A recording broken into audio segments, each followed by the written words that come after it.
अस्सलाम वालेकुम दोस्तों, मैं हूं असलम आलम और आप देख रहे हैं गल्फ एक्सपर्ट। दोस्तों, 6 महीना के बाद ऐसे वर्करों का कतर में वीज़ा इशू नहीं होगा। इसके बारे में हम आगे चर्चा करने वाले हैं, लेकिन इससे पहले हम कुछ और भी अपडेट्स को देख लेते हैं जो कि बिल्कुल नए हैं और आपको एक नई जानकारी मिलने वाली है। तो इस वीडियो को लास्ट तक ज़रूर देखें और अगर इन्फॉर्मेशन आप लोगों को अच्छी लगती है तो इस वीडियो को लाइक करके हमारा हौसला ज़रूर बढ़ाएं। अभी तक अगर आपने चैनल को सब्सक्राइब नहीं किया है तो सब्सक्राइब करके बेल बटन में ऑल को सेलेक्ट करें। तो हम चलते हैं आज की वीडियो की जानिब। कतर की ई गवर्नमेंट वेबसाइट यानी हुकूमी ने कहा है कि मेत्रास2 में बहुत सारी ऐसी सर्विस है, उस सर्विस को यूज़ करते हुए हम बहुत सारे सर्टिफिकेट को प्रिंट कर सकते हैं, वो भी सिर्फ 10 रियाल में। यानी एक सर्टिफिकेट को प्रिंट करेंगे तो उसका चार्ज सिर्फ 10 रियाल आएगा। इस सर्विस का फ़ायदा कतर में रहने वाले वर्कर और कंपनी वाले दोनों उठा सकते हैं। तो चलिए हम देख लेते हैं कि 10 रियाल में कौन कौन से सर्टिफिकेट हम प्रिंट कर सकते हैं। मैं भी आप लोगों को एक एक करके बताने वाला हूं। अगर आप कतर के रेजिडेंट हैं और आपके पास में कतर का इकामा है तो आप इसकी भी सर्टिफिकेट प्रिंट कर सकते हैं। इसी तरह विजिटर प्रूफ सर्टिफिकेट, अगर आप फैमिली के साथ कतर में रहते हैं तो अपने फैमिली वालों के लिए भी सर्टिफिकेट प्रिंट कर सकते हैं। अगर आप कतर में फैमिली के साथ में रहते हैं और आपकी फैमिली कतर में इकामा वीज़ा पर रहती है तो आप इसके बारे में भी सर्टिफिकेट प्रिंट कर सकते हैं अपने मेत्रास से। अगर आप अपने नाम में किसी तरह की चेंजिंग करते हैं, डेट ऑफ बर्थ में किसी तरह की कोई चेंजिंग करते हैं तो इसकी सर्टिफिकेट भी आप अपने मेत्रास2 से प्रिंट कर सकते हैं। अगर आपने कतर में नेशनलिटी चेंज किया है तो इसकी भी सर्टिफिकेट प्रिंट कर सकते हैं। और ये कि 5 साल के अंदर आप कतर से कब बाहर गए हैं, अपने मुल्क गए हैं और कब कतर एंटर किए हैं, तो ये सारा डाटा आप प्रिंट कर सकते हैं अपने मेत्रास2 से। अगर कंपनी वाले ने अपनी कंपनी का नाम चेंज किया है तो उसकी भी सर्टिफिकेट प्रिंट कर सकते हैं।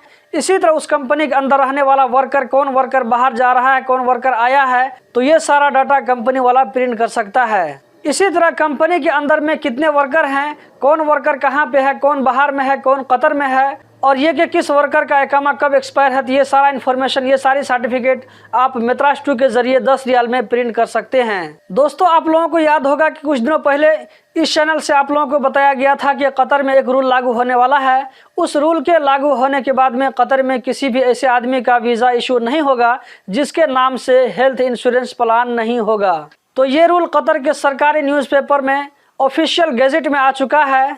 तो अब से 6 महीना के बाद, जो कि अप्रैल 2022 के स्टार्टिंग से बनता है, तो इसका मतलब हुआ कि अप्रैल के स्टार्टिंग से किसी भी ऐसे आदमी का वीज़ा इशू नहीं होगा कतर में, चाहे वर्क वीज़ा हो या कोई भी वीज़ा हो, विजिट वीज़ा हो, बिजनेस वीज़ा हो। तो वीज़ा को इशू करने से पहले वीज़ा होल्डर के नाम से हेल्थ इंश्योरेंस प्लान बनाना होगा। इसी तरह जो आदमी कतर में पहले से मौजूद है तो उन लोगों का इकामा भी रिन्यू नहीं होगा, या अगर कोई नया आदमी इकामा बनवाना चाहता है तो उसका इकामा भी रिन्यू नहीं होगा। इसी तरह अगर कोई आदमी विजिट वीज़ा में है तो उसका वीज़ा भी एक्सटेंड नहीं होगा। इसी तरह अगर किसी आदमी को कतर में सरकारी जॉब मिल रही हो तो ये सारा काम करने के लिए पहले हेल्थ इंश्योरेंस प्लान बनाना होगा, इसके बिना कोई भी काम नहीं होगा। और ये हेल्थ इंश्योरेंस का प्लान उस वक्त तक के लिए है जब तक आप कतर में रहेंगे। कतर में हेल्थ इंश्योरेंस प्लान का क्या चार्ज है, उसका क्या फीस है, इसके बारे में मैं वीडियो बना चुका हूं। लिंक आपको यहां पर नज़र आ रही होगी। इस वाली वीडियो को देख करके आप डिटेल मालूम कर सकते हैं।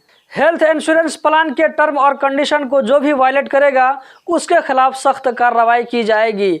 इसमें 1 साल का जेल और 5 लाख रियाल तक का जुर्माना भी हो सकता है। कतर में 5 नवंबर को 128 लोगों के खिलाफ कानूनी कार्रवाई की गई है।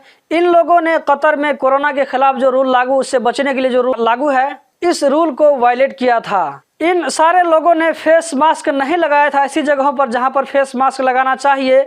मैं यहां पर आप लोगों की बात वजाहत कर दूं, वो ये कि कतर में फेस मास्क लगाना खुली जगहों पर ज़रूरी नहीं है, लेकिन अगर आप इंडोर रहते हैं, किसी बंद जगह पर रहते हैं, जैसे शॉपिंग मॉल हो गया, कोई दुकान हो गया, रेस्टोरेंट हो गया, मस्जिद है, ऑफिस है, तो इस तरह अगर आप कहीं पर जाते हैं तो वहाँ पर आपको फेस मास्क लगाना ज़रूरी होगा।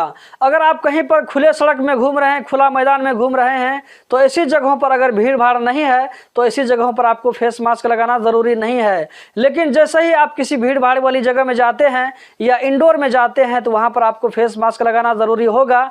अगर नहीं लगाते हैं तो आपके खिलाफ भी वायलेशन रिपोर्ट किया जाएगा। मिनिस्ट्री ऑफ पब्लिक हेल्थ की जानिब से कहा गया है कि कतर में 5 नवंबर को पिछले 24 घंटों में 119 कोरोना के नए केस रिकॉर्ड हुए। 107 लोकल लोगों में जबकि 12 बाहर से आने वालों में।